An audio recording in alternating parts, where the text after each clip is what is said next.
When we're building positive relationships, we want to make sure that we're being really upfront with people and addressing any concerns that we have. So I'm going to share a feedback model with you that's really helpful for addressing challenges and giving constructive feedback, and also really helpful for giving positive feedback. And I think that giving feedback is one of the best ways that we can build positive relationships, because we're making the time to tell someone the impact that they're having on us, and we're investing in changing those dynamics and shifting the relationship.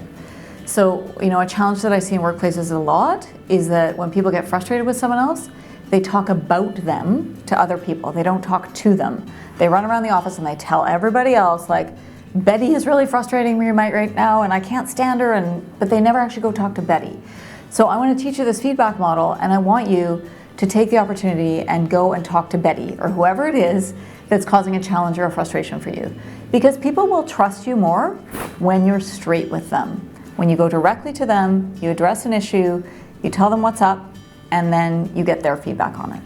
So the way the feedback model works is, it's called the AID model. So A stands for action. And when you're telling the person about the action or the behavior that's challenging for you or that's been really positive for you, you want to be as specific as possible.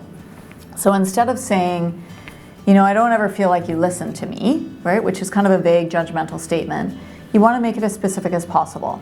So what you might say instead is, yesterday when we were having that conversation and you pulled out your phone 3 times, I didn't really feel very listened to. So it's a little tweak, but it makes a really big difference, because when we're specific, it becomes easier for the other person to take in the feedback, and it's also easier for us to really clearly explain the action and then the impact that it had on us.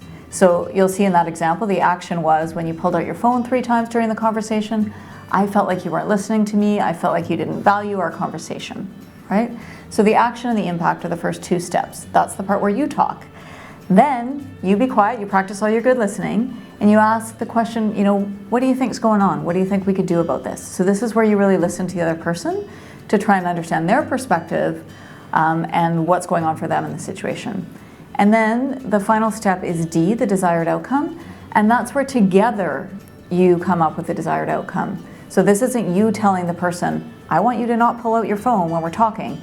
This is you together discussing how can we avoid a situation where the phones are coming out and we're not listening to each other effectively.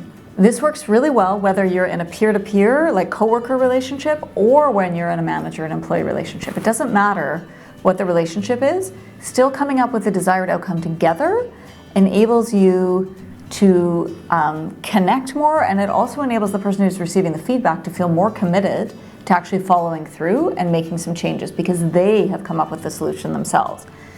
So that's how you use the feedback model. And I would really encourage you to use the feedback model. Like I said, anytime there are challenges or frustrations, I usually suggest within the first 24 to 48 hours that you go and have a conversation with that person. You might need to give yourself a little bit of time to calm down. You might need to give them a little bit of time to calm down. If that's the case, 24 to 48 hours is your rule. If it's something really little that you feel like you can talk to the person within an hour of the event, please go and do that. The sooner you deliver the feedback, the easier it is to have the conversation, the less frustrated and nervous you are, and also the easier it is to resolve the situation.